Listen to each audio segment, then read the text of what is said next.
Hello everybody. It would appear that Instagram is still down. It would appear that way.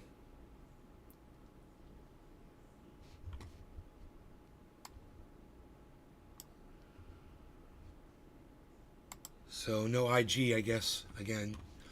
But hello to everyone else. Yes, we're live.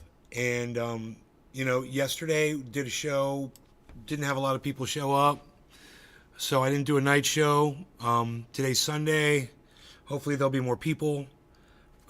Because that's what I like. I like to see people. When I go live, I got some things to talk about. So let's turn the front lights on here.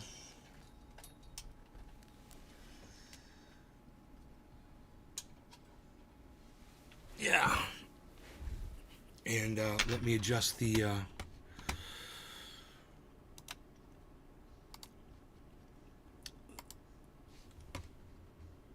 that aperture down a little bit here. The exposure, they like to call it. And we'll get a nice shot here. Let's change that white balance. Hey, Michael Haskey, first one here. What's up, buddy?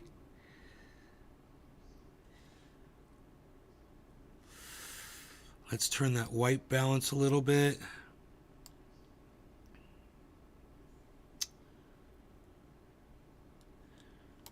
So you can see from all the dead grass out here,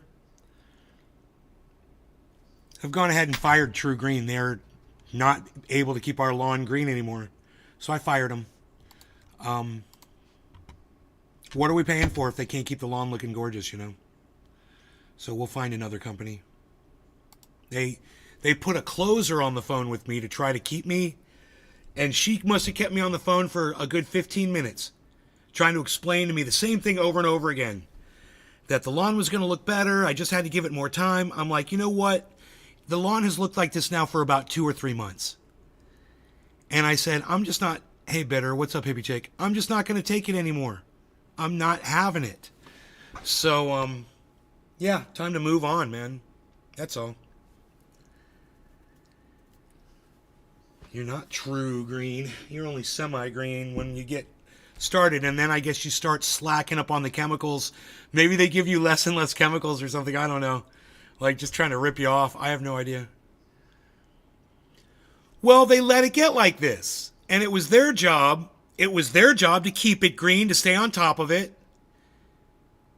You know, and obviously the whole lawn looks like this. Front and back. It's everywhere. It's unacceptable. It's completely unacceptable. I'll hire another company to take care of our lawn like that. Because whatever they're doing, it ain't working anymore. It worked at first, man. Dude, for the first year, I was blown away. I was so proud of this. First year and a half. I was blown away. It always looked good. We didn't have a bad part of the year or anything like that. Anyway. So, we all saw the migrants in New York City trying to get those police officers to stop beating down their friend. Right? And, you know, they kicked them a couple times or whatever, got them to let go of their friend, and they let the cops run off.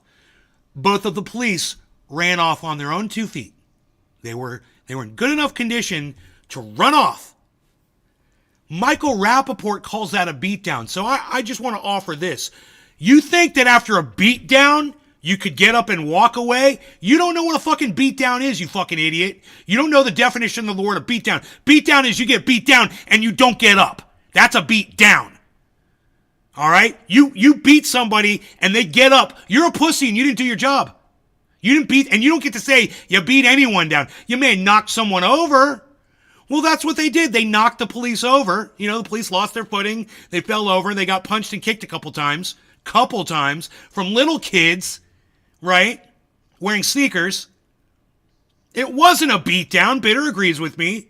So Michael Rapaport, you're a pussy and you're a fucking idiot. And now you just went and proved exactly how dumb Trump supporters really are. Because Michael Rapaport, Mr. Big Biden Democrat fucking lover, all of a sudden, because these 5 kids kicked around a couple of pigs that were beating up one of their friends. Oh, Michael Rapaport's going to vote for Donald Trump now so that we can come down on all those horrible beating down immigrants because, you know, they're all just beating Americans down everywhere. It's an epidemic of beatdowns.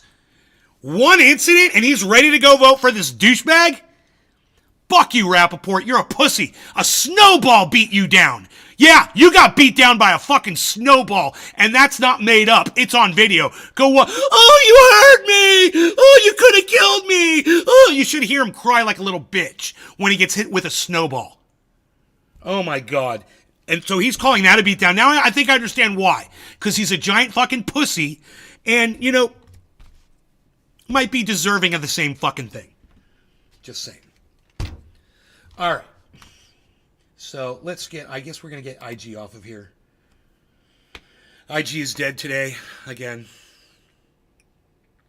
I'm assuming. A snowball. Michael Haskey. True Green did that. That's crazy, man. I'd for sure go with someone else too. Yep. Hell yeah. 16 people on Rumble.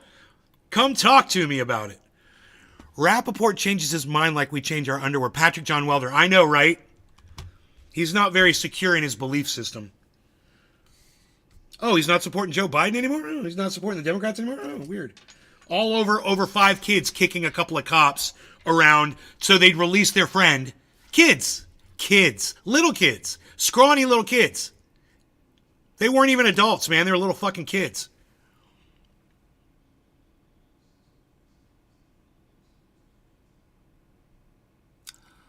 Oh, you're fucking kidding me. True Green sold out. When did that happen? Dude, my lawn knows. My lawn could tell you right now there's something going on with that company. We had 1.5 years of beautiful grass. Thanks to you, Billy. 1.5 years of very happy times. Thank you. But True Green was sold to a private equity firm. That's fucking crazy. Dude, what the fuck, dude? And then they fired the COO.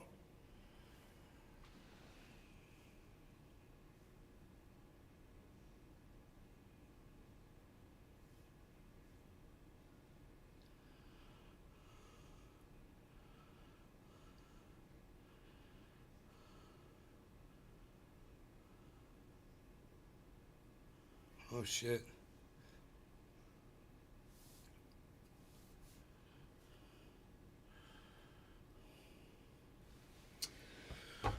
Oh.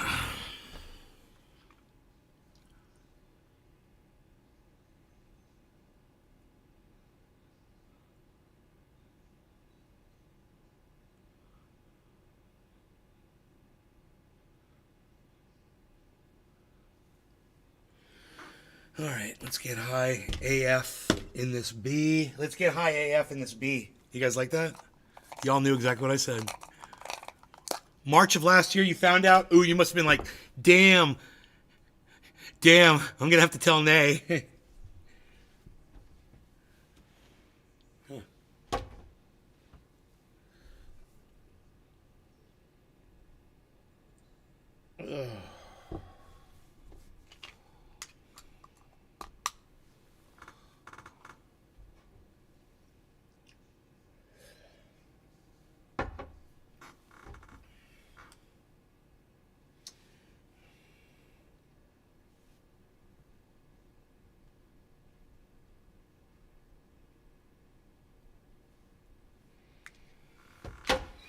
Okay, so. Hey, Bull Market Money, what's up, buddy? Should I turn on the market for us? I don't have it up right now. Been having browser issues lately. Okay, Bitcoin is about to hit 43 again, I guess. Oh, it's not going to take me to the chart. Unless I go to my portfolio first, I guess. Okay, there's the Bitcoin price.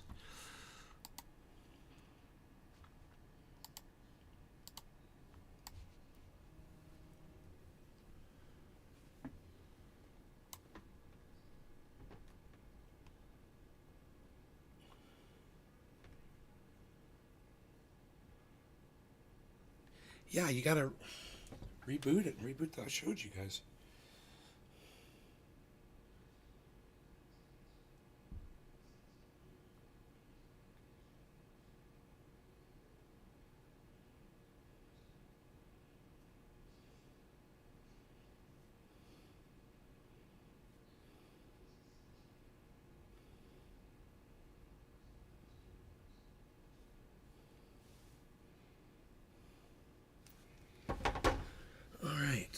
Let's get high. Let's get high. I'm gonna send you a little dipper, Nay, an electric nectar collector.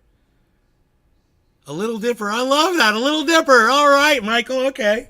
Feel free, buddy. Google it and check it out. Okay. You already got me. You had me at Little Dipper. I didn't know what a Little Dipper was, but I wanted it as soon as I heard the name. I was like, I totally want a Little Dipper. I don't know what it is, but I want it. Fucking funny, bro. Yes, please.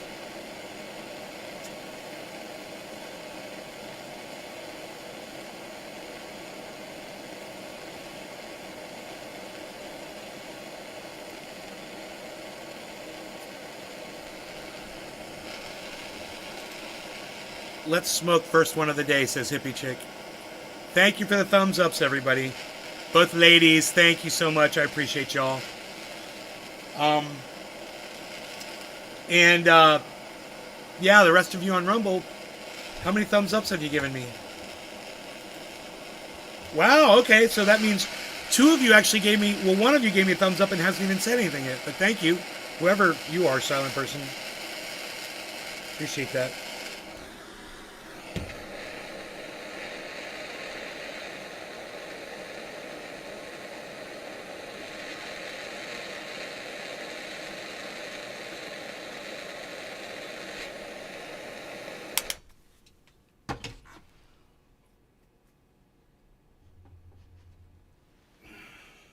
Yes.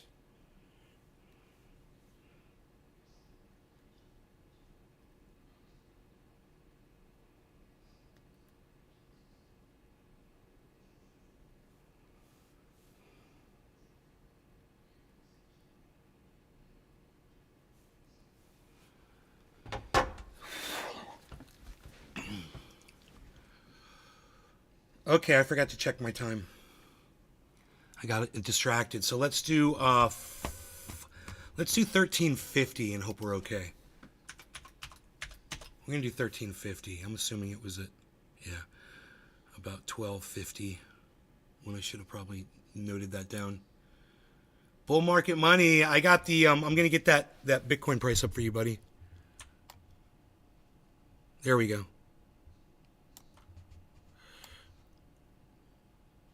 42.9. We are in a bear market right now, but I watched Carl the Moon this morning talking about it. No law regarding cannabis. Cheers. He says it's all looking really good. So they're all guessing $100,000 Bitcoin real soon.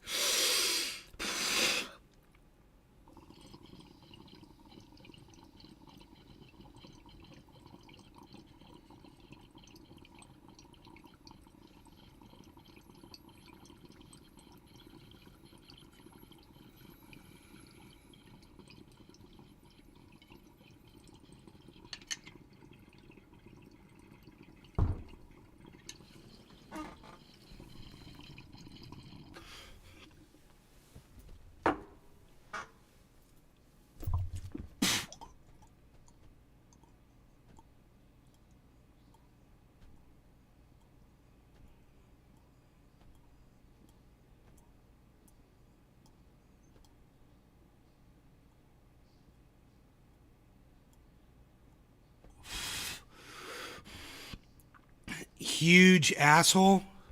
Yeah, I agree. I'm not even going to sit here and talk to you. I don't have to.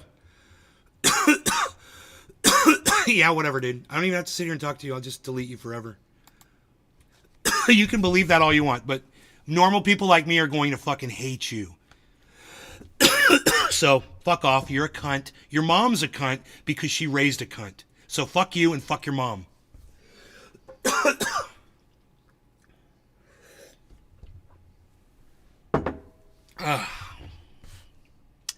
The United States was created with migrants, right? Yeah, we wouldn't be here if it weren't for migrating all of us. migrating and imperialism, taking over, stealing the land from the people that were already here.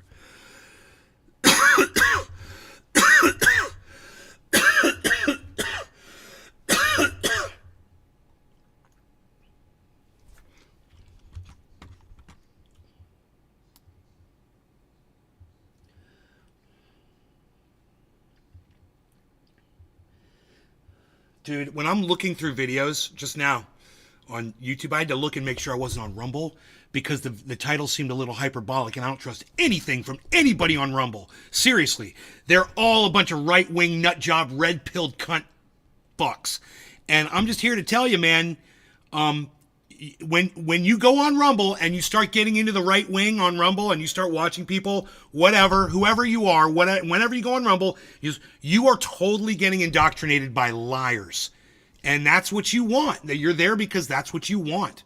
And you're fucking following fucking lemming fucking racist cunt. And your hatred and your racism is getting fed red meat all day at Rumble. So you need to be careful who you watch on Rumble, man.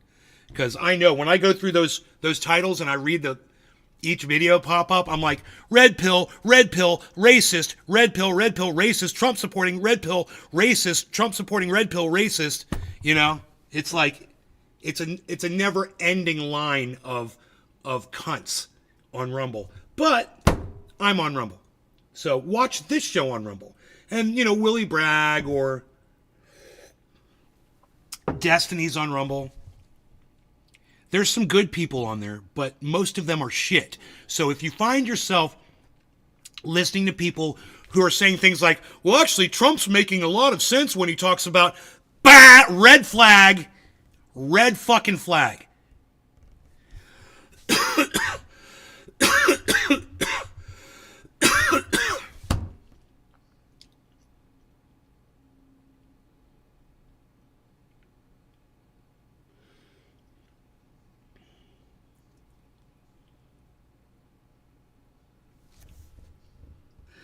There is literally a video on YouTube. It says, New York State prisons, how to avoid rape in prison. Sounds cheery.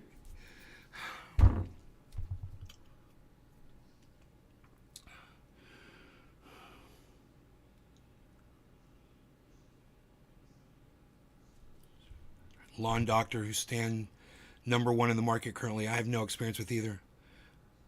Lawn doctor? I like that name. Well, we can see why True Green is getting beat out. With customers saying, hey, man, my lawn looks like shit, that might be an indicator. Don't go to prison. Jacob Lawhead, that was the very first thought I had. How to avoid rape in prison. Don't go to prison. Stay the fuck out of prison. That's how you do it. First, you're going to want to become someone's bitch. Fucking love that line. That's from Office Space.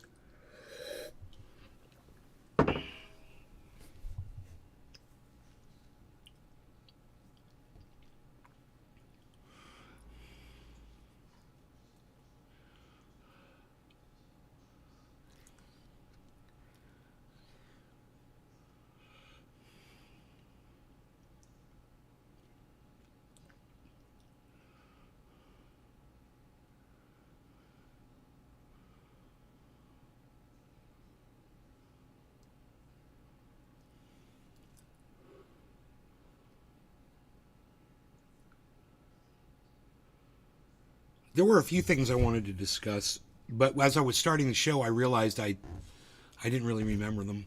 So,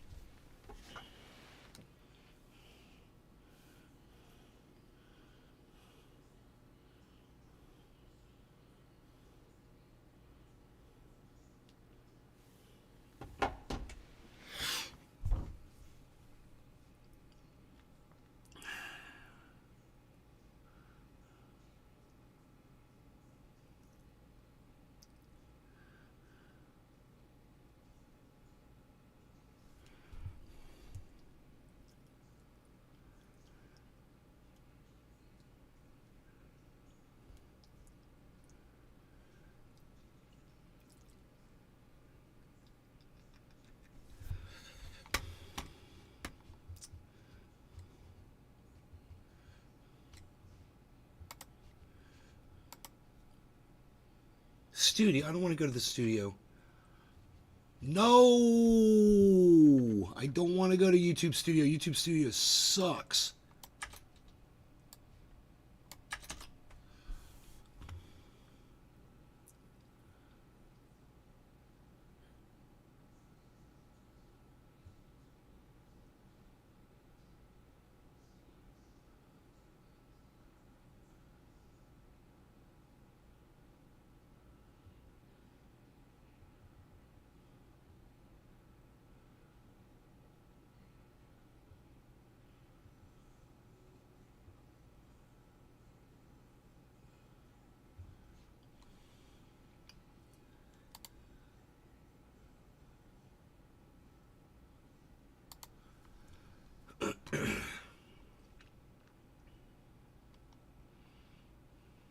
I love how the algorithm works on YouTube, man. It's so funny. You watch 2 videos about Sudoku, and all of a sudden you start getting spammed with Sudoku videos. You know? You got to go into your history and delete the fucking Sudoku videos, which I'm going to do right now.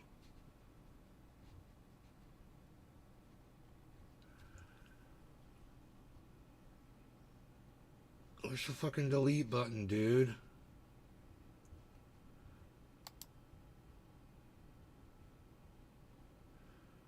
Where's the fucking... how do you delete shit up? Dude, I'm so confused right now.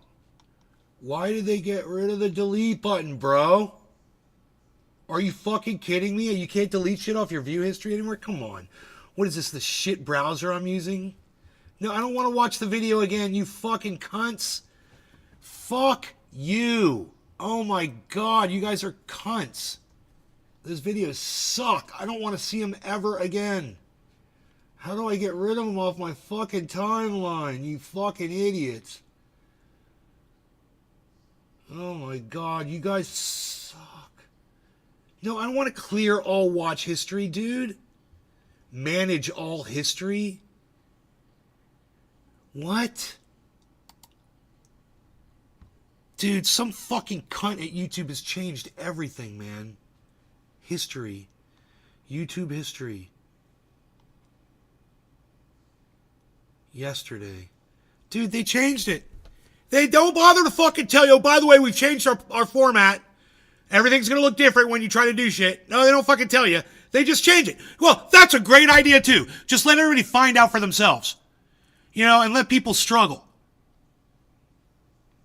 Okay, this is where you got to delete it. Now you got to go click through some shit to get through to another page from you. You can't just, they took the X's off of the view history. So you have to click on a thing now that says manage view history, and that one's got the history now. Now you got to go through 2 pages because some fucking dumb cunt at YouTube thought, hey man, it's going to be a really good idea, I think, if we make people have to click through a couple more pages to get something done, because we're all a bunch of dumb cunts over here at YouTube.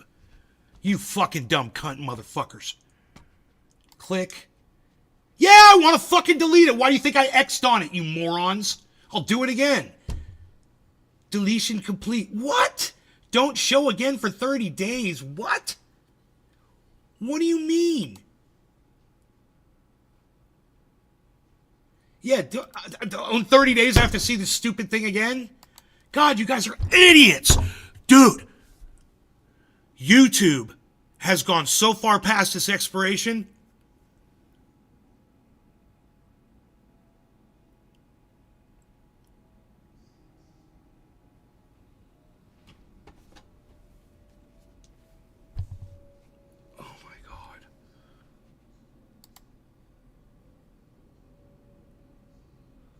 Thank you. Yeah, now I can just X them out. 30 days. But in 30 days, they're going to start showing me the delete message again. And I got to click on it again, I guess.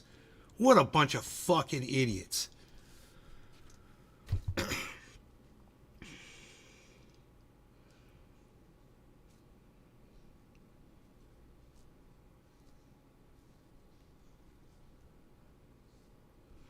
Yeah, you're on the phone app. It's different. I'm on the website.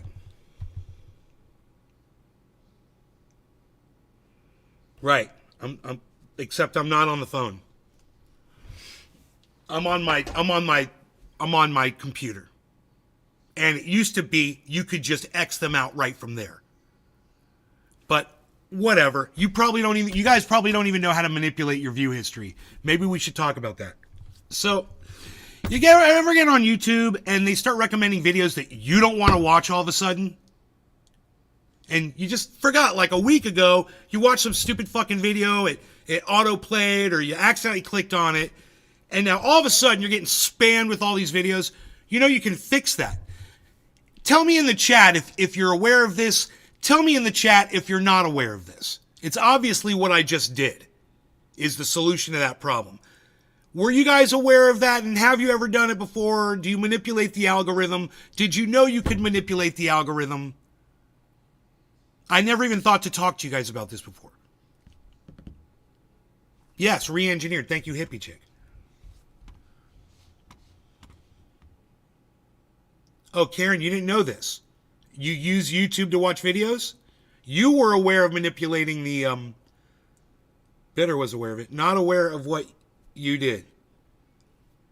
Yeah, so in YouTube, on the left, you have this thing, it's called your view history. It just says history. It's in the menu on the left side of your YouTube. You probably never noticed it before. But if you click on history, it used to bring up all the videos that you just watched. And all of them, all the way back. It keeps going and going and going on. Every video you've ever watched, they keep track of. Why? That's how the algorithm knows what to sell you, by what you watch. So, let's say, like I just said a minute ago, you accidentally click on the wrong video. A wrong video comes up after a video you're watching because autoplay is on. Or, you thought you wanted to learn something really quick about something, but you learned it. And now you're done with that shit. You don't ever need to see it again. Like, this is how you play Sudoku. How do you play it? Well, you got to get 1 through 9 this way, 1 through 9 this way, and 1 through 9 in every square. Boom. You demonstrate that. Great. There it is. We learned. Awesome. There's really hard puzzles. There's easy puzzles. Great. It's fucking boring. I want that. I don't ever want to see that shit again. So you go into history, and every single video's got an X next to it. You just click the X, and it disappears from your view history. It was really simple. Well, now they've added a little cog wheel next to the videos, and they've taken all the X's away from your fucking view history videos. You have to go to a second page that makes you click on something else so you can see that list. It's called History Manager. Now they've added the History Manager, but you have to click past your history to go find it. It's fucking dumb.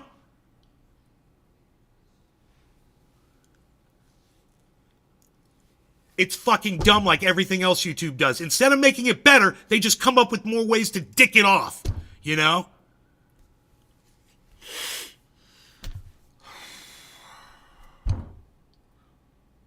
Brandon Yuri. What's up, buddy? Right? Yuri. Brandon. You showed me how to say your fucking name. It was Yori. Brandon Yori. Right? Let me know if I got it right now. These cunts keep injecting shit into me because they use reasons of drug and alcohol, and they said I'd never be sober, and now I've been sober. It made me worse. It's bullshit. Joel, I know, bro. You're in a bad situation, and I understand it. Bro. And I'm sorry you got to deal with that. In Australia, I don't know how fucked up their system is over there, but I'm sorry you have to fucking deal with that, bro. I am. It sucks.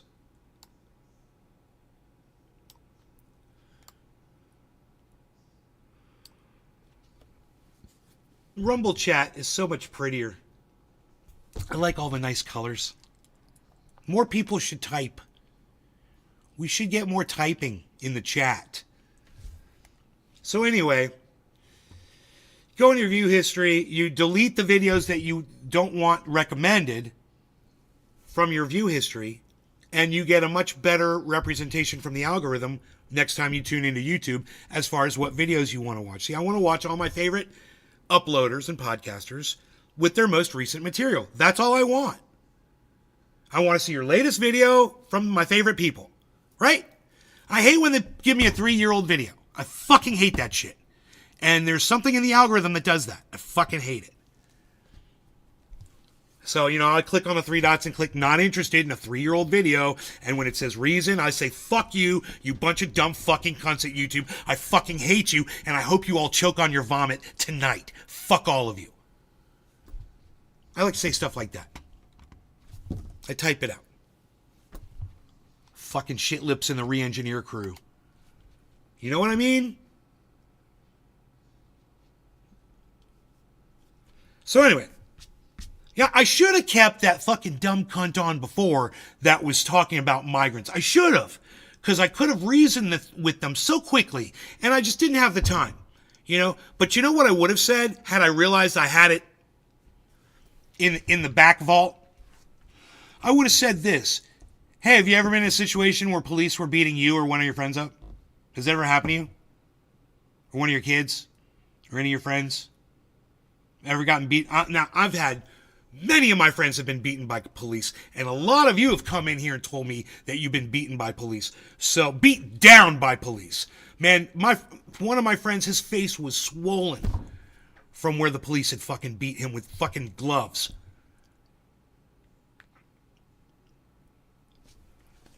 So, if it had ever happened to that guy, or if he knew someone it ever happened to, I was like, if you were standing right there, would you just let 2 cops beat the shit out of your friend unnecessarily because they got a badge and a gun? Would you just stand by? Or would you and maybe your group of your friends there take a couple of fucking pot shots at him and make him fucking give him a little inspiration to stop grinding your friend's face into the concrete? I'm going to go with that. And I bet you that fucking dumb cunt, and who I told him his mom was a cunt too, for raising a fucking stupid cunt. Instead of saying that, I should have said, what would you do in that situation? I should have said, what would you have done in that exact situation? And now that you've, of course, admitted that you would have done the same fucking thing, because those pigs had it coming, and both of them walked away, maybe you can see how migrants aren't bad people. In fact, they take care of each other. And that's a good quality in people. The police were in the wrong. If you have to arrest somebody, you put handcuffs on them and you walk them away. You don't tackle them on concrete.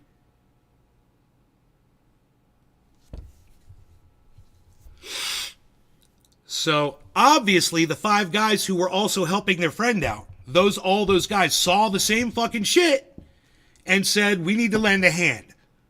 Especially the big guy in the white that was wearing all white. Especially that guy.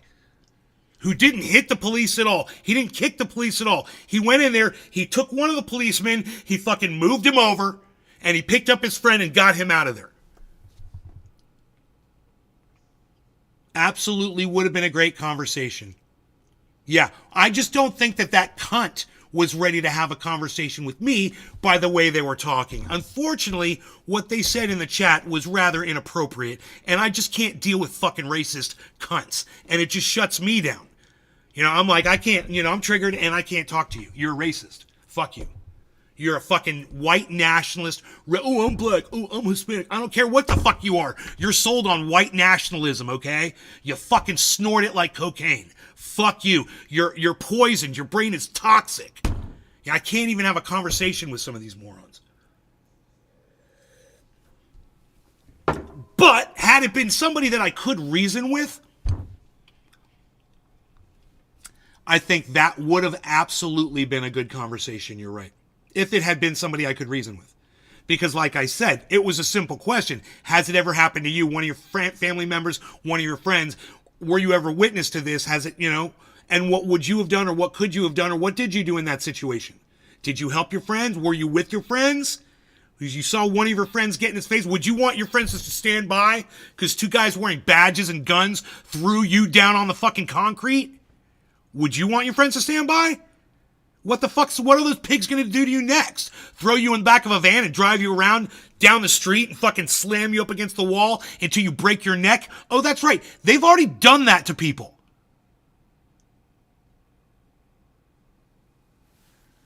Or how are we talking about flat Earth? Wait, to imply the Earth is flat, you're saying NASA, the other 70 space agencies, 130. Rogan's sitting by the front door. Huh. Think he has to go out? No. He's just I think he's looking for people. For Deborah? Yeah.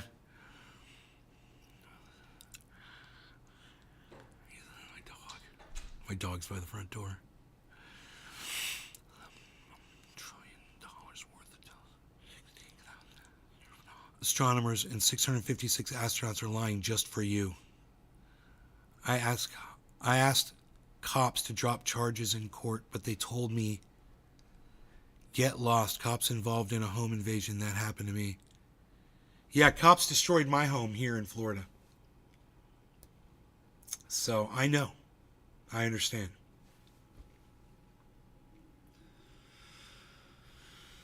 I'm glad they all have to wear fucking cameras now, man. You know?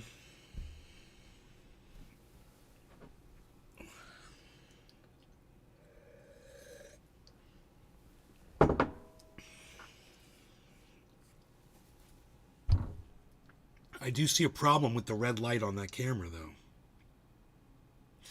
I mean, if I'm a cop at night and I'm going after a suspect and they have a gun, the last thing I want on me is a fucking red light to show my position. So those cameras have red lights on them. I don't understand why the one did, but I'm telling you, as far as the security of the police officer, you know, having a red light on your body while if you're engaging someone at night is a bad thing. Someone in a car run you down, they see that red light. You know,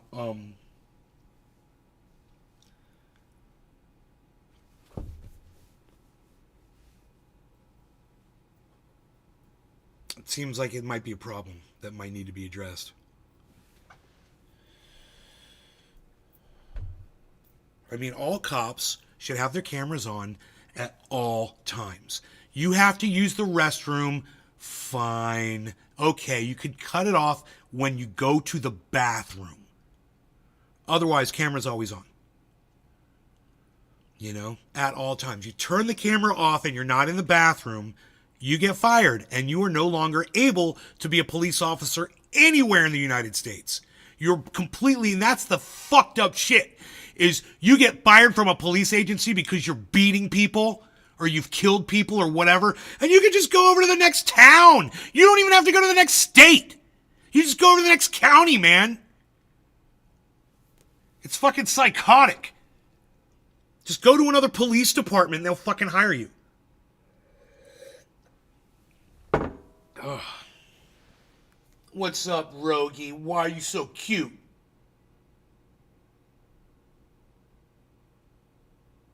Why are you so goddamn cute?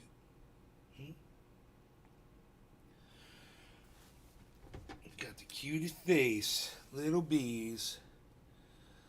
Little bees.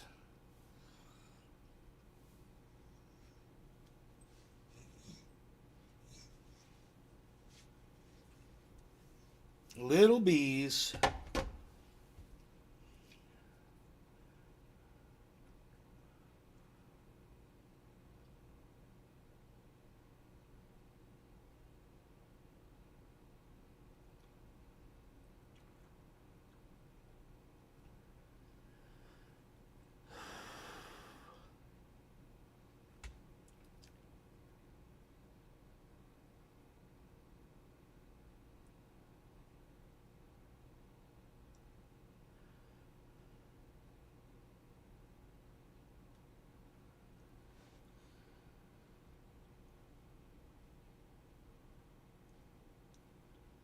You're thinking of moving to another country?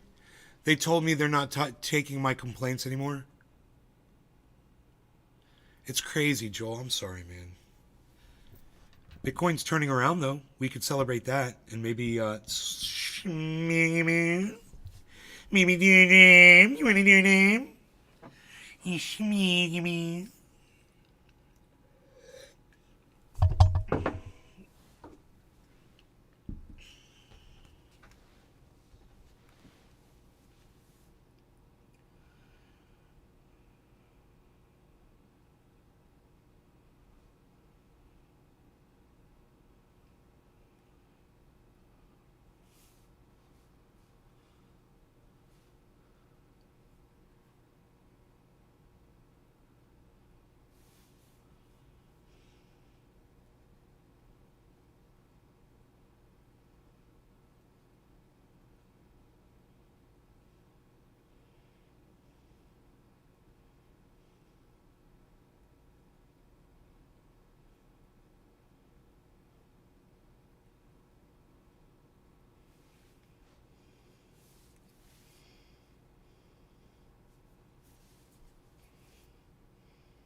We're making progress.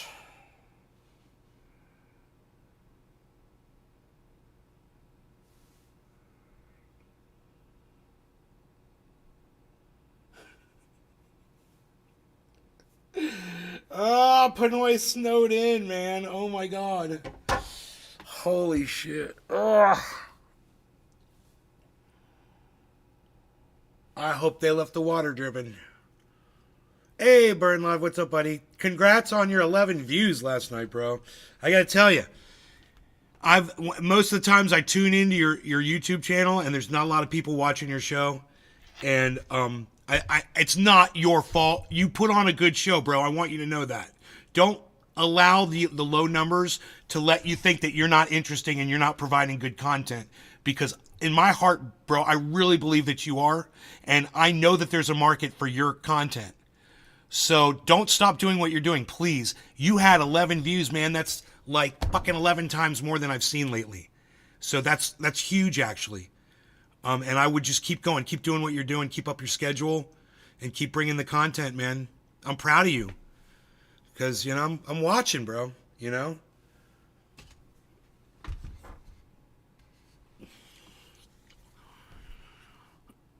Tom got sent to jail. I met my mate Dave. He's done 13 and a half years and did not even 2 months released from jail at age 47. God, dude, it's a...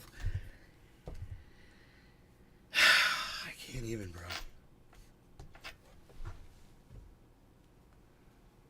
bro. Ugh.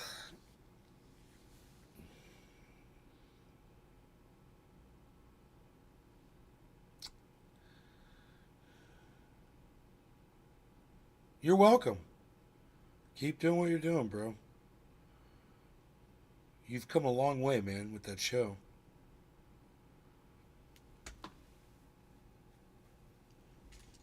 Just don't let the numbers make you think that people don't want to see your content. You know, I've made that mistake so many fucking times.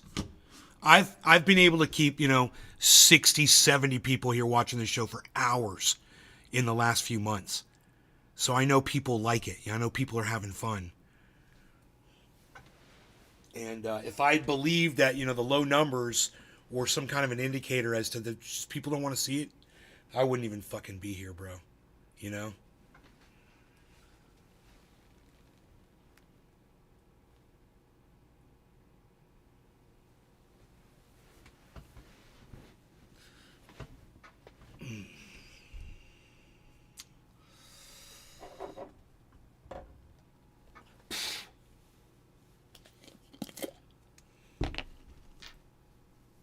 Yes, hippie chick, it is time to 7:10. Little late. But it's time to oh, God.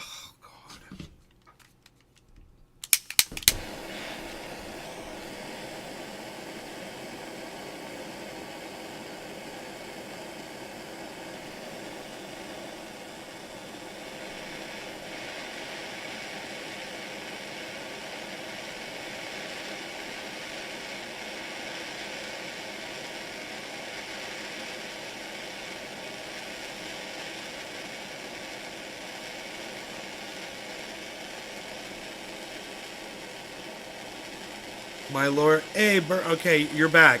Okay, cool. Yeah, you're back. Hell yeah. My lord I don't know why I read that again. My lord just said cops are like that. Time got sent to jail. Oh, yeah, I already read that too. I'm reading posts over again. Nobody's saying anything in my chat. Y'all getting a bowl ready? Is that what's up? Y'all ready to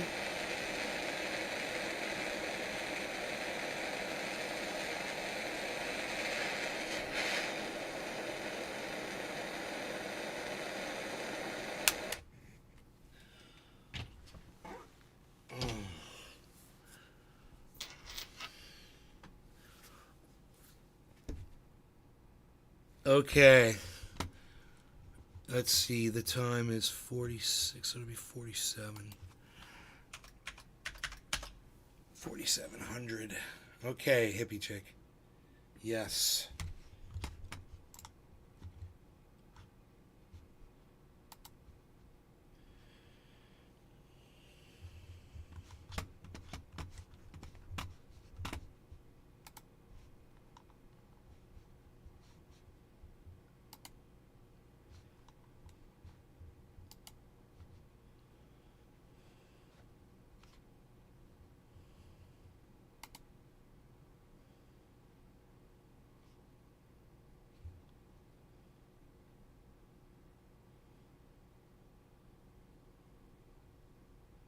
5 seconds. No law regarding cannabis. Everybody cheers. Got that OG Kush.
You don't want to smoke?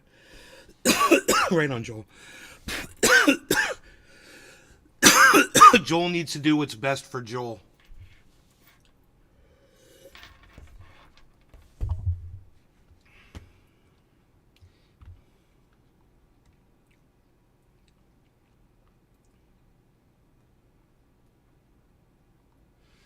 John Oliver responds to Elon Musk calling him woke weak sauce. All right, I'm gonna have to watch this because it's really short. John, Yes. big fan. Love your show. Thanks, John. One day I'm going to be John Oliver. You know what I mean? Saddest wish I've ever heard. Hey, I've got a question for you. Yes. Why is Elon Musk so upset with you to this day? You're gonna have to track him down and ask him. I don't know. That's a thin skin. Yeah, I cannot possibly pretend to guess what is in that man's mind at any time. Yeah, he seems moving. It feels like he invokes you wherever possible and sort of like says how you're not funny and Sure. like. It's a fair argument. Do you think he's a bit sensitive then? He said he was thin skinned. Oh, he definitely sensitive. Right. That is a biological fact. Right. To answer what he said that you're not funny anymore because you pandered to wokeness. I don't know what that means. I don't think he could explain what that means, and I think it means nothing. Right. So what's your response to him? I don't know I don't know literally what he's talking about. Right. Yeah. Do you think it'll go on like this? Your relationship will continue to dissolve? I would imagine the relationship between the richest man in the world, second richest, and a mid-tier comedian will probably evaporate. You think so? Yeah. I think you keep leaning in, man. Lean in, like Sheryl Sandberg. Thanks. Hey, thank Good to see you, Charlie. Great to see you, man. Cheers. That's cool, man. He's so nice.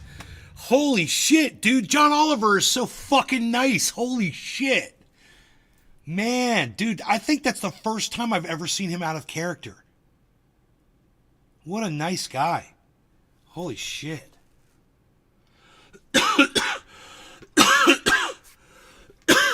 Richard Simmons answered you?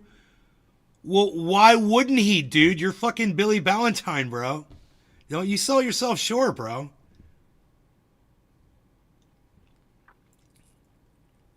That's what's up.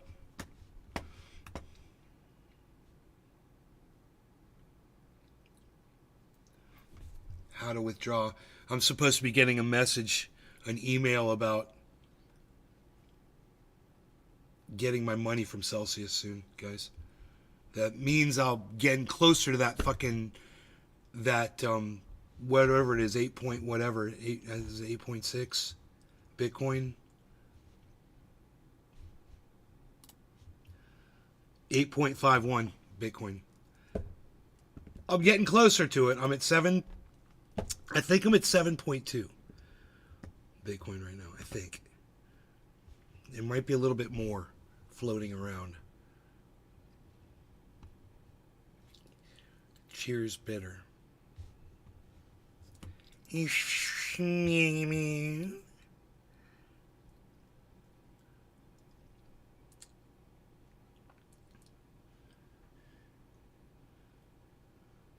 $49,000 profit on that, but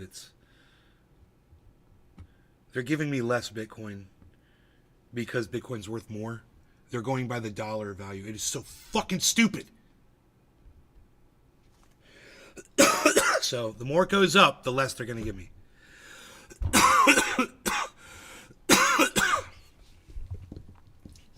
You know, so I'm supposed to be getting $49,000 worth of Bitcoin, supposedly.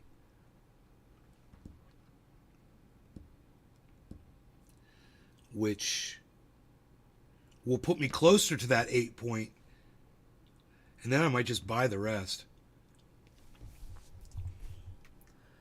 Because I really want that portfolio to be accurate, you know. Which it won't be still, because there's other cryptos that I've lost because of Celsius. Like my Polygon, man. That's all fucking wiped out and gone. You know. My Ethereum's all fucking wiped out and gone. Lost all my synthetics. You know. I probably lost all my fucking Polkadot. You know, I don't know what else was in there. My XRP, lost all of that. You know, so the one thing is, yeah, I lost a lot of cash, but I'm also losing loss. It's not that great, but at least it's better than nothing. So my losses get less because those investments are gone. So, if that makes sense. It means I can't lose any more. Right? I'm the biggest loser in crypto.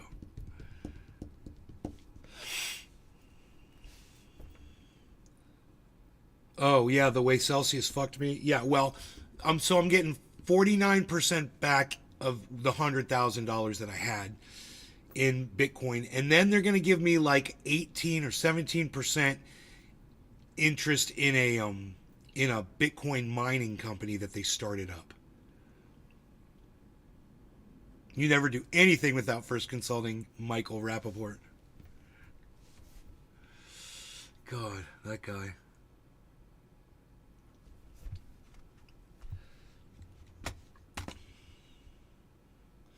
Do you have much bikies where you are? What are bikies? Joel? Lag on Rumble's annoying. Happy 420. There's a lag on Rumble.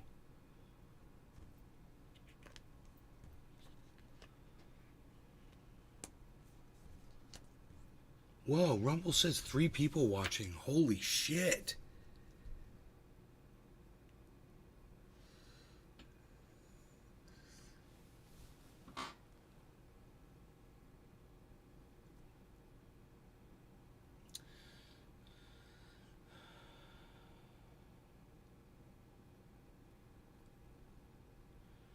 China's secret power. What's that?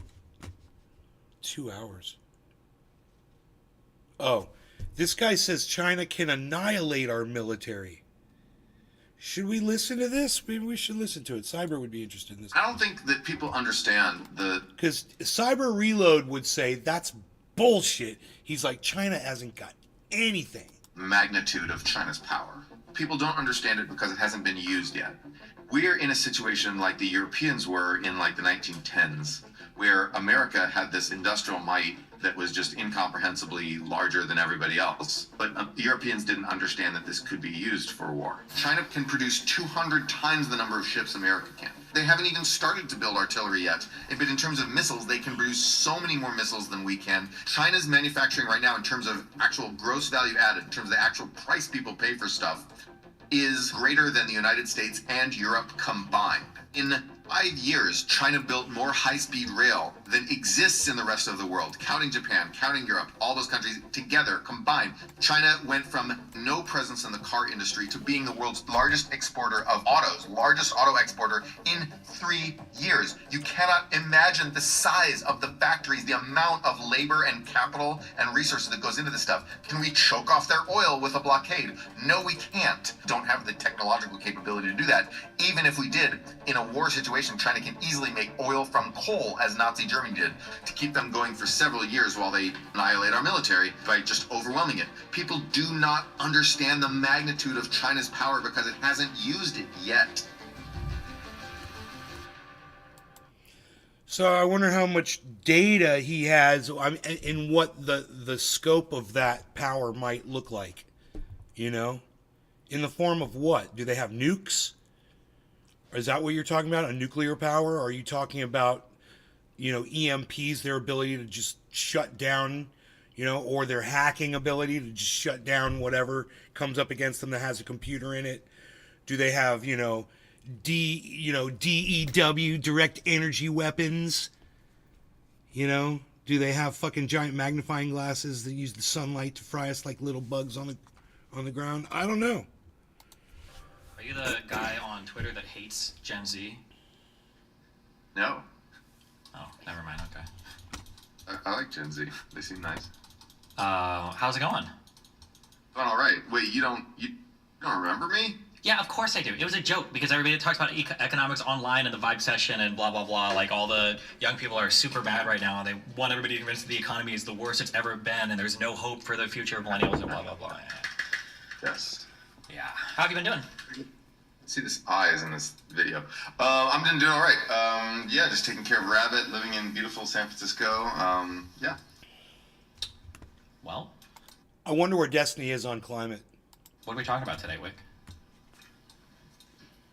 Oh, am I leading this discussion? I don't know. So Noah and I were talking, and he mentioned that he wanted to talk geopolitics with you.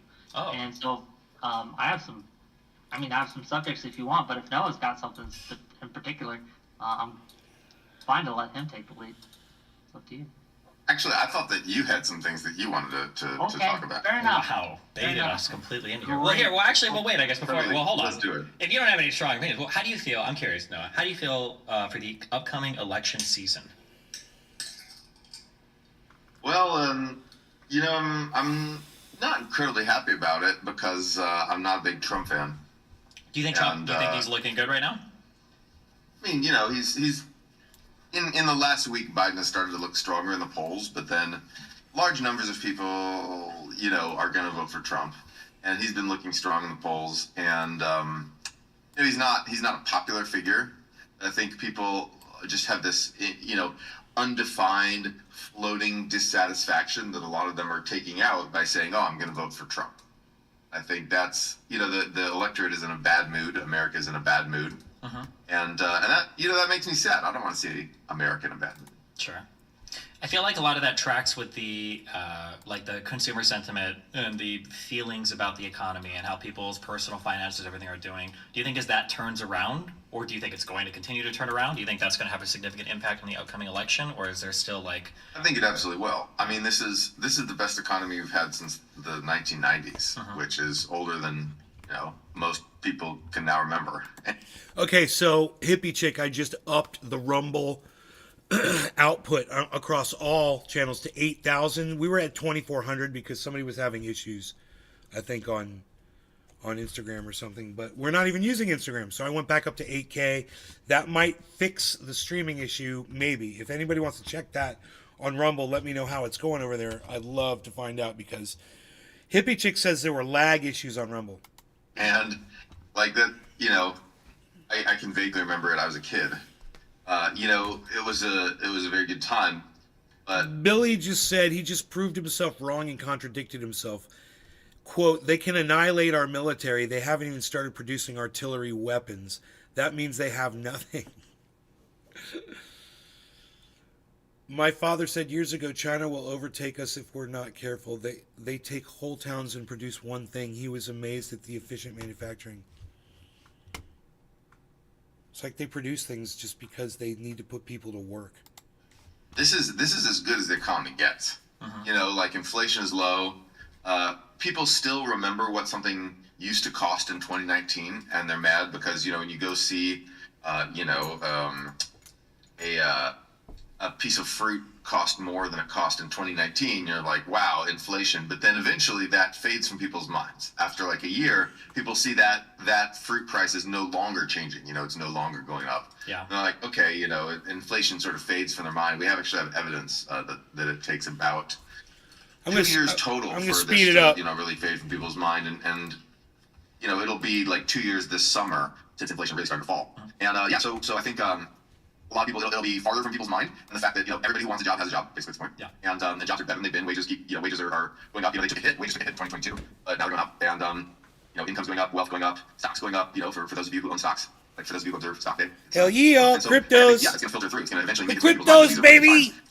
And I think that will do something. I don't think that's gonna sweep Biden to like victory on a tidal wave of economic optimism, but I think it's gonna have an effect on the market. Okay. Do you, just a quick thing on econ, just something that hasn't I'm very interested in. I'm sure you've watched over the past 2 years as there's been the constant prediction every single day for the recession that we're always headed for. Then there's been this obsession of economists who are like pouring through data, trying to figure out like where is all the economic anxiety coming from, because the Twitter sentiment seems to be so horrible and the social media sentiment seems to be so horrible. And now all of it is like kind of flipping around, and people like maybe it was. I know the Vibe session was really popular on X for a long time. A theory that I read the other day, I think this was also on Twitter, I don't even know if I read it, that was floated, was that maybe one thing that we're seeing is an emergence of like a homeowner versus like renter economy, to where these are two disparate groups of people that are going to be treated like very differently. Do you think there's any truth to that? Like low interest rates and asset appreciation are helping homeowners, but if you're a renter, you're kind of like in a weird sort of place right now. Well, so you know, rent has been going down, and so Is that true? Wait, really? Or should I say yes? Yeah, rent's been going down for about a year. Oh. No, I don't mean the pace of increase has been going down. I mean the actual number has been going down for about a year in America. Is it, out of curiosity, is it at a place that's more or less than the 2-3 years ago, like my Trump was? So you say it's going down, like compared Can you to. speak up a little? You might be quiet. Yeah, can you turn up your mic a little bit? He sounds like a little guy anyway, and then with it all sped up, Yeah. it's just it Well, fits so okay, I'll good. just talk louder if I can. My mic's really shit. I apologize. You gotta use that professor voice to lecture to, like, you know. Exactly, I gotta project, as they would say. So when you say that the rent is going down, like just as a lower number, compared to what, like, is it at the level that it was, say, in 2020? Is it lower, higher? What are we talking here? Well, it's not just like I think the level was in 2021, in terms of where it is. The thing is that there's several different rent indices. There's like new rent, like if you're just signing a lease now. There's rent, you know, considering all the people who are still on lease, and stuff like that. And so I think that the new rent, you know, rent if you're just now starting to sign a lease is pretty back down. You know, I'll be back. So 2020 is a weird year compared to, because rent really crashed during COVID. Sure, So that's a weird year. But I think that so you know, compared to 2021 is probably a better comparison. Maybe 2019. Well, I wanted to do it during Trump's tenure, just again, since we're talking about the economy, we're talking about like Biden's chances, Trump's chances. I'm just trying to get, because a lot of things I hear from people are this idea that the economy is doing better isn't being felt, right? It's not being felt by the public. I'm not sure how true that is, but it is something that I. You guys have to read the People chat. feel overnight, you know what I mean? I think people, you know, rent goes down across the country. That's an average. Some people's rent drops. Some people's rent goes up. Some people's rent stays the same. And I think that, you know, if more people's rent goes down than goes up, we economists aggregate those statistics and say, oh, rent went down, right? Read Median rent read went down, this average rent chat, went down, guys. say. But most people don't necessarily experience those declines. Those declines only happen for some people. So you've got to, you know, either if you're not one of the people for whom that decline happens, I mean, first of all, 2/3 of households are homeowners in this country, right? So those people that, you know, they don't care about the rent going down. So you're talking about 1/3 of people who might even care about this to begin with, Yeah. right? And then if 1 out of 5 of those gets a rent decrease, and 1 out of 7 gets a rent increase, that means total rents go down. But it still means that, you know, the 1 out of 7, my rent went up, and then the 1 out of 5 people get a rent cut. And but you know, that's 1 out of 5 of 1 out of 3 is 1 out of 15 people in the country gets their rent cut. And then, you know, so it's, I think it's a real thing. It'll filter through, but it won't be this like tidal wave of happiness that just crashes over the country immediately. Here's a question as well. I'm running on intuition, I could be wrong. My guess is going to be that if you have a unit and the market value rent for that unit increases, you're probably going to increase the rent burden on your renter. My guess is going to be that if there's a decrease, I don't know if you would actually cut their rent, or if they move out, you would just list it for a lower rent instead. Okay, there's probably a higher chance that you would charge a higher price. I don't know how often they would cut rent. So that could be the case too, that if you are increasingly, if your rent's increasing, you see it go up, but if you're moving into a unit whose rent is decreasing, you have no idea what it cost before, you see like a listed unit for a better price. That'd be my guess. I could be wrong on that. That is smart. That's right. No, you're absolutely right. Well, So also- you have to look at people who like moved to a new place, and they're like, wow, my new place is cheaper, but it's actually kind of nice. You know, like, wow, I got a good place for cheap, which is my situation. I recently moved into a good place for cheap. Yeah. One thing I noticed in general politics when it comes to polling on certain issues, and now I'm applying it more to economic, really probably everything, is granularity is really important when you're doing metrics. Like when you have like a statement like, oh, what does wage growth look like for the entirety of the United States, or what does like rent look like for the entirety of the United States? Then oftentimes these numbers are entirely meaningless at best, sometimes incredibly misleading at worst, or downright lies on how you aggregate or disaggregate data too. So When do also, they talk about China? Sometimes the broad aggregates miss a lot of those stories that we see if you're more granular with your charts or data collecting. Yeah, no, I agree. Yeah, that's right. So I think that, you know, but I think we're starting to see it make its way into economic statistics. You know, we're starting to see consumer confidence go up. Last month was like the biggest single month jump that we've seen in a really long time. I think the best comparison is to look at the data from the 80s. Now, to go see what it was actually like in the 80s, we'd have to go ask some old people, right? Because no one remembers, none of us are old enough to remember, you know, what it was like to, you know, work and buy a house or whatever in 1983. Like, I'm old, I'm not that old. So like, you know, but when you look at the consumer confidence, you see that it was really in the dumps. You know, they had inflation, mass inflation in the 70s that lasted for a long time. Then you had raising interest rates a ton, and so like it was very hard to buy a house for a few years there. And then you saw massive unemployment from that. You saw just a big recession from that, and then so of course economic, consumer confidence was way in the dumps, and then it started to rise. 1983, you just see it start to like go up, and then like over 1983, over that year, it just absolutely soars. It flips from completely negative to completely positive as inflation goes down and as interest rates get cut as a result. I think what'll have to happen is we'll have to start to see to really get the same surge here. We'll have to start to see a cutting of interest rates. So I think a lot depends on the Fed. Whether or not the Fed decides that inflation is enough in the rearview mirror where we can afford to cut now, or whether or not we need to keep rates high for a while just to make people absolutely sure that inflation's not going back. Like double tap the inflation. Well, I think it's so important when we think about inflation. We're really thinking about like a rate of change, and we need to remember that there is an underlying function that has to be in account because the cumulative effects on inflation are felt, right? So like if inflation is 10% year for like a whole year, right? If you get 10% inflation and then the next year it comes down to 1%, it's like, oh look, inflation is below our target, that's good. Well, the cumulative effects of that inflation are still going to be felt. The lingering effects are going to be onwards until wage growth outpaces it eventually. So I think it's probably okay considering how much inflation we had. I think the cumulative is still pretty high, although certain sectors of wage growth have started to outpace cumulatively where it was, but probably good. As long as we're not seeing big unemployment, I don't know why you would like rush to cut rates now. Well, I mean, it could be that. So the hoodies safe spaces now. They are. They always have been. But if we keep rates high for a long time, it might kill the bro, hoodies are safe spaces, bro. If you're like a developer, you own like office buildings, right? Especially when you get a 3XL. You do. You're hurting or a less. 4XL, man. It's like, and then those borrowing rates are high. You can sleep on a plane so much easier in a 4XL. To the office as much anymore. They return to the office somewhat, but not. It's like you can cocoon up, bro. That is sort of the structural thing that's hurting commercial property Cocoon sector. up, psychobabble. You have a lot of those property developers go bust. At that point, banks, the United States banking sector has shifted away from lending to like industrial companies, software companies, whatever. Those people all go to the bond markets to borrow, right? They borrow, they get money by issuing bonds. And so you go to, if you're a bank, who's borrowing money from banks? Well, real estate. That's who borrows money from banks. It's a developer. And so banks, our big banks have a ton of these commercial property loans on their books. They always did. They always have. This isn't a situation like 2007 where they had all these subprime loans on their books, right? They loaned to reputable commercial property developers with very, very good financials. But what was a very, very good financial in 2019 is no longer very good financial right now because rates are just a lot higher than anyone realized they were going to go. And also the remote work thing. Those are two things in 2019 no one could have predicted. No one was predicting either of those things. And so because COVID just came out of nowhere. And so the thing is, if you leave interest rates high for 1 year, that's one thing. If you leave interest rates high for 5 years or 3 years, maybe you might just crack the commercial property sector. You get bad loans. Banks stop, lending. The real estate sector sort of goes before the banks stop lending, and then that filters through the rest of the economy, and we get a recession. Right? Well, banks stop lending completely, even for like residential loans, or will they just like cut back on the commercial lending? Well, that's great. That's a great question. So the answer is that if it's only a bit, if the commercial property sector only suffers a bit, then they'll just cut down on that sector. Yeah. But if the commercial property sector suffers a lot, they'll cut back on everything because of capital adequacy. So, because you have to maintain a certain reserve in order to guarantee your whatever. Oh, okay. Yeah. I mean, yeah, I would say, obviously, I'm sorry, I'm pretty sure we'll agree, like, obviously they should be careful that we don't want to cut rates to influence the entire economy just to stave off what could be an inevitable collapse of commercial real estate anyway, too, right? I don't know how big the work from home threat is to commercial real estate. I just read headlines articles where people say that like the restructuring of work is dramatically forever altered the office workspace, and that's true. I mean, like that sector's probably going to fundamentally change regardless. Yeah. It is. We would like to let it down gently instead of like you don't want to take a sector that's structurally shrinking and hit it over the head with a sledgehammer to the point where people are waiting for unemployment lines in cities of America. Yeah. Like there's no need for that. Yeah. We don't. That's resolving sunsetting old sectors. Is not worth unemployment lines. So like, hey, listen, we're at 8.5% unemployment right now. Listen, there's a lot of jobs available. Okay, we can't bring in friendly film, so maybe those commercial guys will go get a job, a different job. But yeah. They will. We just want them to do it gradually. Sure. It's I guess the thing is that commercial property defaulting and is deflationary. That puts downward pressure on prices. Also, the other reason to cut, by the way, is that we're now seeing acceleration of productivity growth. So this is something the Fed pays attention to, but most normal people don't. It's productivity growth is when workers produce more per hour, right? And so we saw it. It's been wacky all over the place because of people who got hired and fired, during and after COVID. Yeah. But now for the last 3 quarters, it's been growing really fast. It's been consistently growing fast. And what that means is workers are producing more, and that's probably because companies invest in a lot of new technology, and companies also remote work is probably helping because people are moving to cheaper locations, and there's a number of reasons that can go on, blah blah bullshit. But but labor productivity is high, and that's a deflationary pressure that allows the Fed to lower interest rates without creating inflation. That the deflationary pressure from workers producing more per hour from productivity of companies going up allows the Fed to cut interest rates without bringing back the specter of inflation. And that's good. We want that. That's ultimately productivity is what makes our economy healthy. It's what makes us rich people and what makes our country a rich country that can afford to have all this nice stuff. And it's a long-term driver of growth. And that's what allows the Fed to cut interest rates. So the fact that productivity is going so strongly, if it grows strongly for one more quarter, I think the Fed is probably going to say, you know what, we've got some room to cut rates here. I think that's a factor that people aren't paying attention to. So I get that you're pretty bullish, right? You're pretty excited and optimistic about the economy. I guess I just asked, do you see any causes for what would be your main things that is happening that is giving you pause? That is like, okay, we should really look at this. This might be a warning sign. This might be something that shows that maybe the growth we're having isn't as strong as we might think. Is there anything like that you see or are aware of that might be suggesting anything like that, or is it just all blue skies from here on out? Well, you never have all blue skies in any economy. You can always find something. So I would, obviously the commercial property sector, as I said, is the main worry. I think everyone agrees that there are strains building up there. You see a whole lot of companies in the real estate field who are struggling with the interest costs they have to pay. It's not even just Can I ask a quick question? Because this might be really relevant. When it comes to commercial loans, are these usually done on an adjustable rate or are these usually done on a fixed rate? Some of each, but just I'm wondering, when you're saying they're feeling like pressure interest, I'm curious if like their rates are adjusting along with like the federal funds rate or whatever. So that's like a huge pressure. Or if you're saying like new acquisitions of loans are becoming increasingly difficult and driving people out of Vegas commercial real estate. Okay, just checking. Both, but the thing is that even if you have fixed rate loans, these companies aren't taking 30-year fixed rate loans like residential mortgages. They're taking 5-year, maybe 10-year loans. Okay. But like businesses don't take 30-year loans unless you're a nuclear power plant taking loans from government. Sure. Like you're not supposed to take 30 years to pay off your investment in business. Gotcha. So they're taking 5-year loans, and so what you see is people who have fixed rate loans on, there's some percent have to roll that over every year. That is a good question, and it's an important question. I don't know the number off the top of my head, but I do know that the fixed rate loans are a much shorter term typically, and that those have to roll over faster. Yo, what's up, Trump 45-1? Ban me out. I'm not out to ban everybody, bro. Welcome to the show. So you get some people who took out a 5-year loan, but this is the year the 5-year loan is up, and now they've got to go re-borrow if they want to continue their business. So there's some people who are like, 2019, it's 2024. This is 5 years since 2019. So if you borrowed in, I guess loans Wait, were. I'm sorry. Loans were I'm asking you super basic questions. You say they have to borrow more. Are you implying that they're just taking out loans to lease the office space, or why do they have to borrow more? Is it for expansion, or? So if you're a developer, you have to keep doing business. Your business is not to take out a one-time loan, build a building, and then sit on that for the rest of your life as a business. You continue From the operations. developer point of view, you're talking about the developer, not from the business owner that buys the place. Okay, gotcha. Okay, gotcha. Okay. Exactly. It's the developers. It's not the right. The businesses are rent. They rent offices. You don't buy your own office. You rent your own unless you're They don't. Do they rent from developers, or do developers sell to leasers like Nay-ture?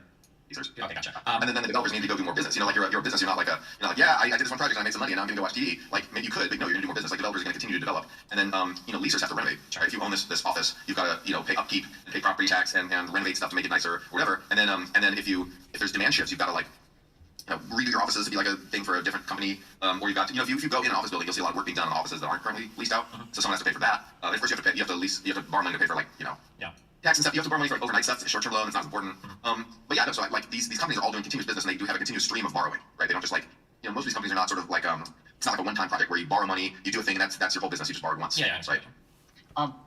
I'm going to be real with you. I prepared nothing on economic questions. I got plenty. And to Apollo. Yeah, we did Apollo. That's fine. Or I guess just. His things are quite good. I want you to satisfy your. Yeah, I will satisfy. It's just my kind of question before we comment on anything else. So I guess my feeling with the upcoming elections was my fear is I'm speaking from a general American position, not mine personally. I don't think we care at all about foreign politics for foreign policy for more than like a month or two. I feel like it fades pretty quickly, and things like the economy or sort of social issues are things that we feel all the time as Americans. So my feeling has always been that like the biggest popularity hit that Biden took probably revolved around Afghanistan, but we're pretty far away from that now.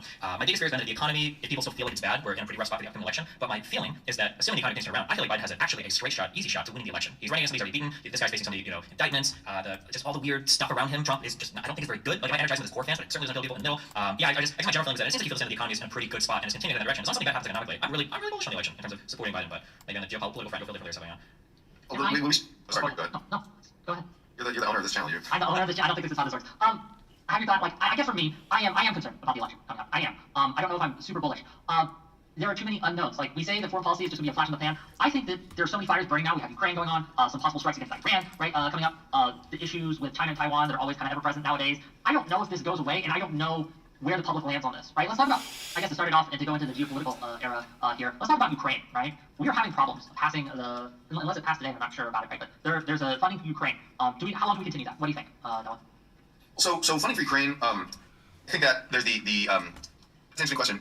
In the long term, Bro, you don't get banned for being MAGA, do you? I mean, are you getting banned because you're making threats, or you're making racist comments, or threatening people, or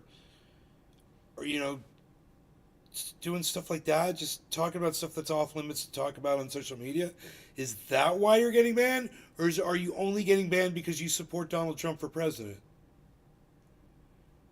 I'm concerned, about my own freedom. I'm not, you and I don't align politically, but we could be friends. And, first they came for the MAGAs and I said nothing. Bullshit. I'll definitely say something. And if really, are you a peaceful MAGA? Just be honest with me about that. And I'm not going to block you if if you're militant. I won't. It's cool.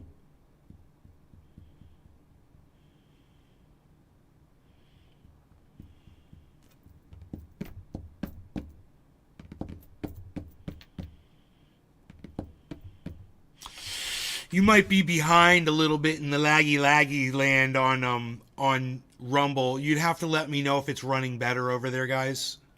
But I never threaten anyone. I didn't cave to the COVID lies. I'm peaceful.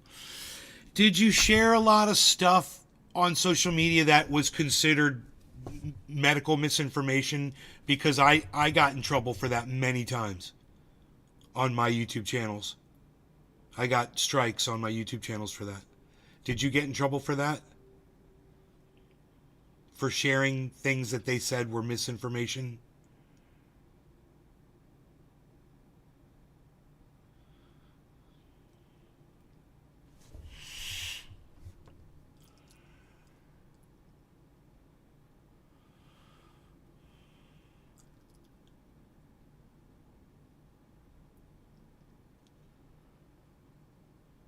You might want to fast forward the video, hit the live button, or like refresh the page to try to get up with me in real time.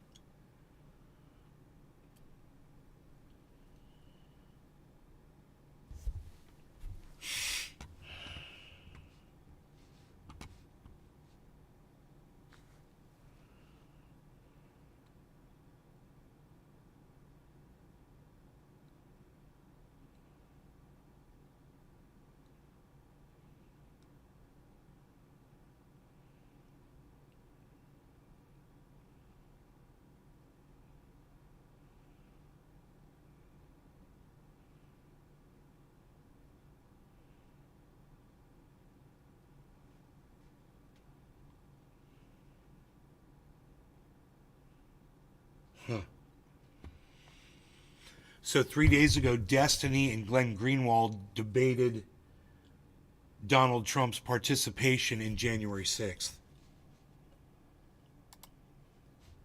Today I'm hosting a debate between author and journalist Glenn Greenwald versus I think we already watched this, didn't we? Destiny. We're going to be debating about whether January 6th was an insurrection and Trump's role in it. So let's get started and lay some ground for the rest of the debate. Was what happened on January 6th an insurrection? And within your answer, can you define what an insurrection is? Glenn, can you start, and then we'll go to Destiny. Yeah, I'm really glad that we started there, because I do feel like we spent in that last debate a lot of time on the question of whether this was a coup or whether this was an insurrection. And I feel like these are more terms of art than terms of science that have a concrete definition, which is one of the reasons why I think it's not only justifiable but actually necessary to look at how these terms have been applied historically in another context, not as a way of distracting from January 6th, but precisely to see whether or not the attempt to apply those terms to January 6th is consistent with how these terms are generally used, or whether it's just kind of a partisan attempt to create a narrative that serves the Democratic Party. So for me, I guess you kind of have to look at coup and insurrection a little bit differently. A coup is when some faction in society, either the faction that is... No, I'm just going to stop right there. So he just said you have to look at it differently. No, you don't look at it differently. You don't get to change the definitions of words, you silly, pathetic little man. Already in power, or the faction that is not in power but wants to be in power, mount some very credible and serious attempt, almost always using force or the threat of force, people who are a militia or the actual military, in order to seize power illegitimately outside of the legal structure, using hanging the vice president, in order to do you know, so. kidnapping An the Speaker of the House, you know, just stuff like that. simply, I think, implies that there's a faction domestically that has launched a Going and serious hunting rebellion, those a people serious down literally attempt where to they seize work power at, and in that country, again, disrupting using extrajudicial, the general extralegal proceedings means that were going in on all that day, instances doing everything they involves could to either the use of disrupt force or what the was threat of going on force. that day on You will January 6th. imagine Yeah. a situation where Yeah, it was a fucking use of coup. force or the threat of force, It was planned for that is not day. necessary for It was insurrection. planned I for think that it's day extremely for a difficult to reason. imagine such a case. This But is in just general, not that's even how debatable. The terms are used, and then you have these kind of subsidiary terms that are very new, that are kind of retreats from those terms, like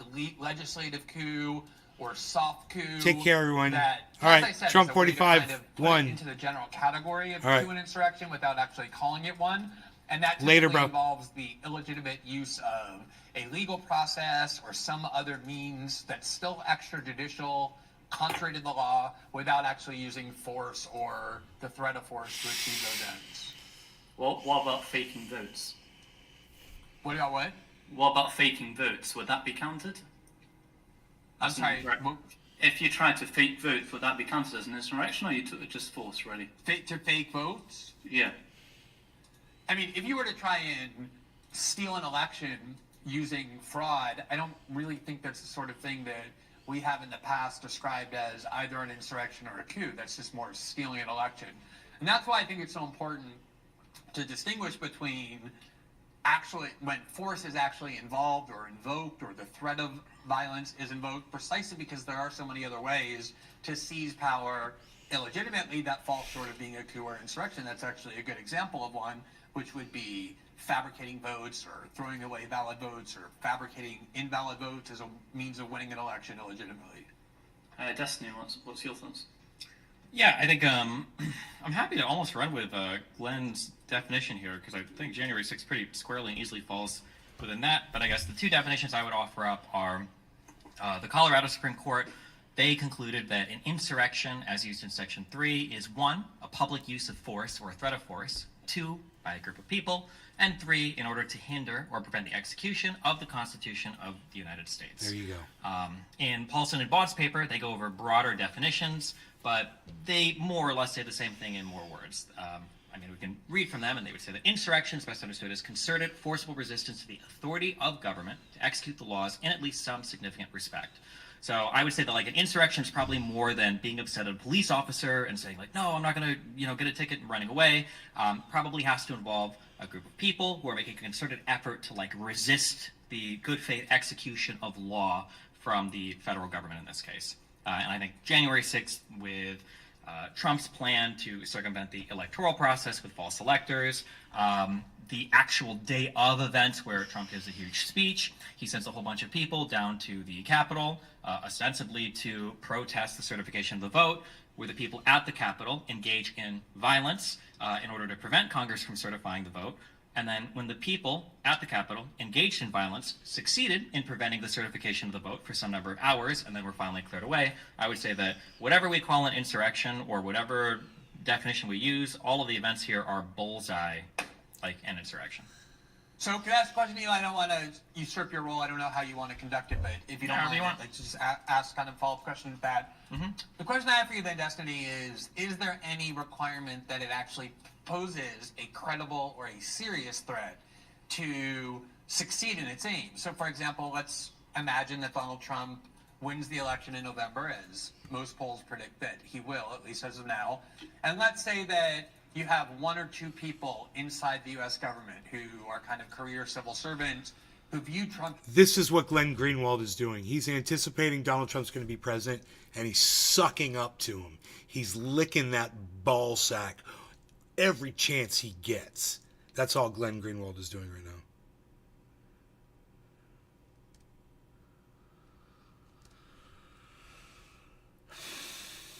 Damn, man.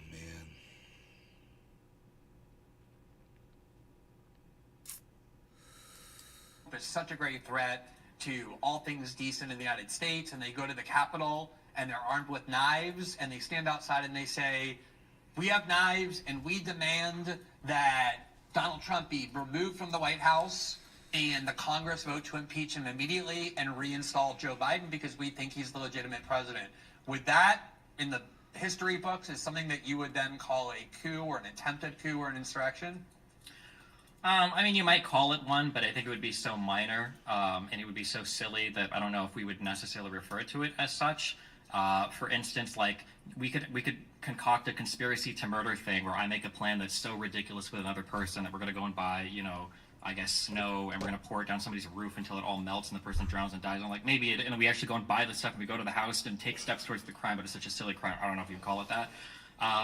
I'm sure we could find cases like really far away on the peripheral on the edge, but with January 6th, I think we're in a bullseye definition. Yeah, whatever he's lobbying. Insurrection or attempted coup or rebellion. It's your mom, Joel. I'm sorry. The reason why I asked that is, I think actually the extent of the threat, like the credibility or the gravity of the threat, is absolutely critical to whether or not in any other instance we would be calling something like this a coup or an attempted coup. Because if you look at January 6th, although you did have more than 2 people doing the sort of thing that I just described, and I asked a ridiculous example to try and understand whether you. I started playing this video, some kind this debate, and he laughed. He just said, or quantitatively "Take care." Impressive attempt to actually seize control from the legal means of power. What you had on January 6th is a hodgepodge of people, which, according to the federal government itself, had only a small minority of people who actually use violence of any kind. There's only something like 10% or 8%, depending on how you counted the number of people charged who are even accused of having used violence at all. And it's a pretty broad definition for using violence, like anyone who got near any attempt to hit a police officer or to push a police officer aside got put in that violent category. So I'm at a very small number of people. And then on top of that, not a single person during this entire 3-hour riot actually pulled out an arm, let alone discharged an arm. The only arm that was discharged was one that was used against the people who were protesting. And then it basically got subdued in 3 hours, not with any kind of real force, pretty easily. I mean, it was pretty easily subdued in a very short period of time. And I don't think anybody would argue, and I'm interested in whether you would, that this ever got near a serious threat to remove or topple the most powerful and militarized government ever to exist on the planet. I mean, do you think it even got close to a serious threat to do that? God, it's so weird how he live Googles. So just as a fact quick thing, check- going fact through all of checks. these points, there's a whole bunch of things that's used to talk about January 6th that I feel like doesn't want to engage with the facts of what happened, and most of these points are just not relevant. So hodgepodge of people, it was a collection of Donald Trump supporters that had been called there weeks or months in advance by Donald Trump. All of these people showed up to his ellipse speech. A lot of them did. All of them marched to the Capitol, all chanting the same things with the clear goal of protesting the certification of the vote. That's why they were saying things like 1776, which we all Stop the recognize was steal. a rebellion against Great Britain. It wasn't a hodgepodge of people. It was a collection. No of one people ever that were says all stop there the for an steal. incredibly specific They had purpose. I signs think it that would said be stop the steal. unbelievable for me to ever accept the idea that it just randomly happened that those people happened to be gathered, that were all supporting the same candidate, that was saying that Congress shouldn't certify the vote, that was trying to get Pence not to certify the vote, that these people happened to go down to the Capitol, they happened to engage in violence, they happened to succeed in delaying the certification of the vote. All of this happened randomly from a hodgepodge of people that were subdued in 3 hours, whether they were subdued, whether they discharged an arm.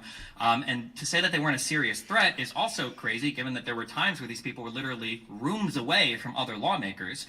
I think it's more incredible to say that it never was a serious threat. Like you yourself say that only a small percentage engaged in violence. What if that percentage instead of 10% was 15%? What if instead of 15 it was 20 or 25%? Who's to say what could have possibly happened afterwards, other than the fact that thankfully retrospectively we can look and see that it didn't get to that. But I mean, this was some tens of thousands of people that were many engaged in violent protests that were breaking into the Capitol and managed to delay the certification.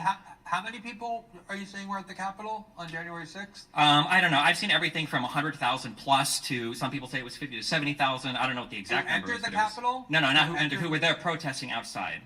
Oh, how many entered? How many entered? The numbers I saw were anywhere from 1 to 2,000. Right. Okay. Yeah. So imagine if 5,000 would have entered or 10,000, right? Who's to say that there couldn't have been? Yeah, so Right, just on yeah. touching on Destiny's point, Glenn, at what point would you call that an insurrection, or what point would you say, you said 6-7% were violent? Is there a certain percentage that it needs to hit, or? Well, I mean, Destiny himself acknowledged in the very first question I asked him that there's a quantitative component to this for sure, which is why nobody would seriously call two people with knives gathering outside the Capitol, even though they're proclaiming an insurrectionary intention or objective. Nobody would say in history that that would be referred to as the United States having survived a coup or a coup attempt or an insurrection, because it was just far too insignificant. And I don't think that there is as I said, I don't think it's a term of science, these terms like insurrection and coup. I think they're like a lot of the terms that we use in our political vernacular, like terrorism and hate speech or disinformation. That really has Right no on, Joel. fixed Hell yeah. meaning. It all kind of depends on who gets to apply the term and for what purpose. Is a group using violence a revolutionary group fighting against corruption? Are they trying to topple the government and therefore terrorists? All these terms are very kind of shifting because they're points of propaganda. But what I think is that in order to make a serious case that this is a historic event, I think one of the Krasenstein brothers began by comparing it to Pearl Harbor or 9/11 and the Civil War, kind of invoking those kinds of events. Democrats have done that as well. I don't hold Destiny to that, but clearly there's a belief, I think, that this is like a major event in United States history. And for me, the reason it wasn't is because it never did get anywhere near the number that would be required to pose a significant threat to the power of the United States government. I don't think you can set a quantitative number. You can ask whether, and I think the kind of people. I just realized my arm doesn't hurt anymore, but as I moved over to tell you, I hurt my back. I tweaked my back. Who are there is so important, and that Destiny dismissed the idea that it was a hodgepodge trying to say that we're all homogenized. Even the U.S. government admits they were wildly disparate people, both in terms of why they were there and what they intended. That's why a few of them got charged with sedition, and then others got charged with misdemeanors, and then some people got charged with felonies, even though they weren't accused of violence, because they had extraordinarily different intentions. This was not, for example, like, I think you can look at a event that kind of comes closer to what would be required to call it a coup, which was the rebellion by the Wagner Group in Russia, where you're talking about an extremely well-trained militia, a well-armed militia of 25,000 soldiers that had the capability to shoot Russian military aircraft from the sky, and they did. They took down 6 helicopters and a military jet. So But so even one there, coup the is more Russian powerful state, than nowhere near another as powerful coup. as the US It doesn't state, make it extracted not a in coup, you Afghanistan, idiot. Crushed it in 12 hours. This Like, is in a like court. this is like listening to, oh God, it's torturous. Listen to him fucking just beg for Trump's appeasement. It's and Destiny just sits there with his head like this, like, dude, you're such a sellout, man. You're such a fucking sellout. Anyway, top of the hour, guys. Love you all. Thanks for watching. Hope you had fun. I had fun. I'll see you guys on the next show. I'm at Nays Garden on Twitter. That's where I will be for much longer periods of time. I will be on Twitter. Less time on here, more time on Twitter. That's where you're going to see me. I might also be broadcasting to Instagram from my phone. Make sure you're following Nays Garden Show on Instagram for those videos. Don't miss them. All right, guys. Peace!